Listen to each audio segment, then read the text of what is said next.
Olá, queridos alunos e queridas alunas. Eu sou o professor João Leandro, de língua portuguesa, e hoje nós vamos falar sobre texto narrativo, ok? Tudo bem? Pois bem, vamos para o quadro. Pois bem, minha gente, o texto narrativo, ele tem as seguintes características. Texto narrativo, características. Vamos lá.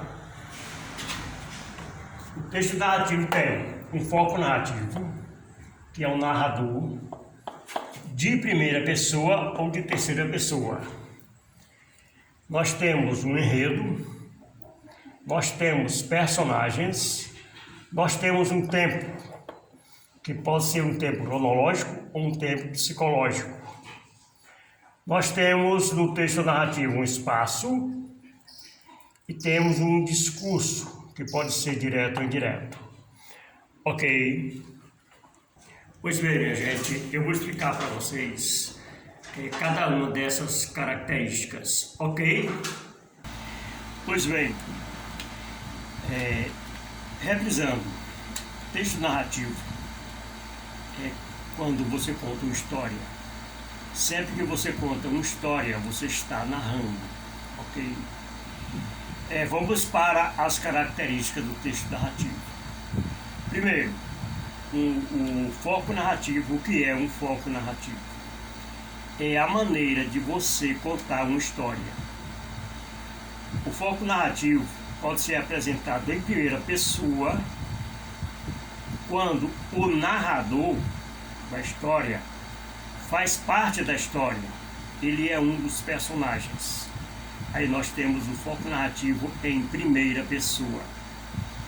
E em terceira pessoa, quando você conta uma história sem que você faça parte dela, você apenas observa e conta. Esse é o narrador de terceira pessoa. Então nós temos o narrador de primeira pessoa, de terceira pessoa, ok? Bom, vamos para o enredo. O que é esse tal enredo? É exatamente a sequência de acontecimentos que vai acontecer durante a sua narrativa. Você começa uma história, você desenvolve a história, você cria um clímax para a história e você cria um desfecho para a história. Então, esses acontecimentos da narrativa é o que nós chamamos de enredo. Essa sequência de ação, essa sequência de acontecimentos é o enredo, ok? Vamos falar da terceira característica, que são os personagens. Geralmente, o texto narrativo apresenta personagens, pessoas, que podem ser planas quando as narrativas são curtas, ou pode ser esféricas, personagens mais complexas, quando a narrativa é mais longa. Por exemplo, no romance, na novela, os personagens são esféricos, redondos, são mais complexos. Nas crônicas e nos contos, os personagens, ou as personagens, tanto faz, eles são mais planos, são menos complexos, são mais planos. Chamamos de planos porque eles apresentam menor complexidade, ok? Uma narração também apresenta um tempo que pode ser dividido de forma cronológica e de forma psicológica. E o que é, minha gente, o tempo cronológico? É quando você pode contar a duração da história em horas, semanas, meses. Você tem um começo e um fim com uma data cronológica. Você pode contar de relógio, ok?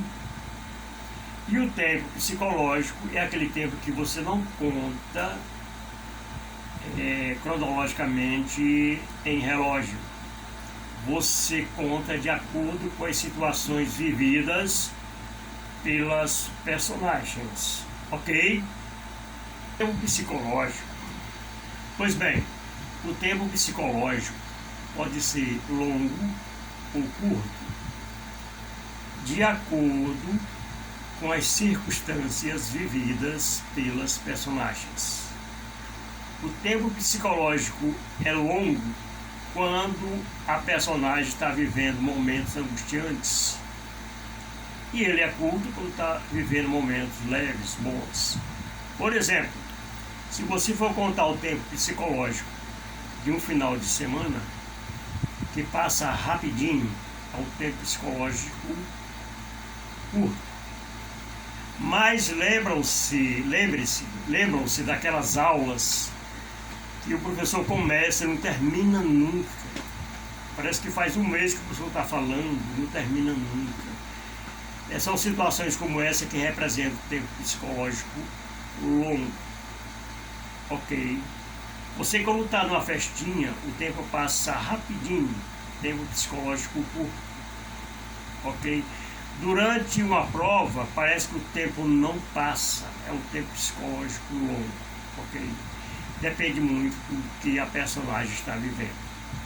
Ok? Pois bem, nós temos também no texto narrativo um espaço. Toda a história acontece num espaço que pode ser fechado, aberto ou natural. Evidentemente, se a história se passa dentro de uma caverna, o espaço vai ser natural e fechado.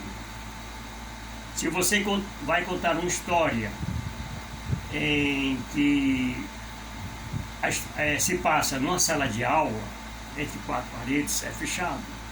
Se a história se passar, por exemplo, na quadra da escola, será aberto, e assim por diante. Aberto, fechado, natural. Ok? E temos também um discurso, que é um discurso representado pelo narrador ou pela personagem. O discurso ele pode ser direto ou indireto. O discurso direto é representado pelas falas da personagem. Quando você reproduz no texto diretamente a fala de uma personagem ou um personagem, então faz um ou um personagem, você está utilizando o discurso direto. E quando a fala é dita pelo narrador, é o discurso indireto. Ok? Voltando só para o primeiro item que nós falamos, que é o foco narrativo. O foco narrativo ele apresenta, como eu falei para vocês, um narrador de primeira pessoa ou de terceira pessoa. De primeira pessoa é quando o personagem, quando o narrador é personagem, ele faz parte da história. Por exemplo, se você vai falar para a galera como é que foi o seu final de semana, você vai estar narrando você como sendo personagem. Então você está escrevendo uma história em primeira pessoa. Mas se você vai contar como é que foi o final de semana de um amigo seu, você não está participando da história, você está apenas contando. Você está escrevendo como narrador de terceira pessoa. Ok? Sobre esse assunto, eu postei um exercício que dava para vocês fazerem sem essa exposição, sem essa fala minha oral, sem essa minha fala, ok? Sem essa minha exposição oral. E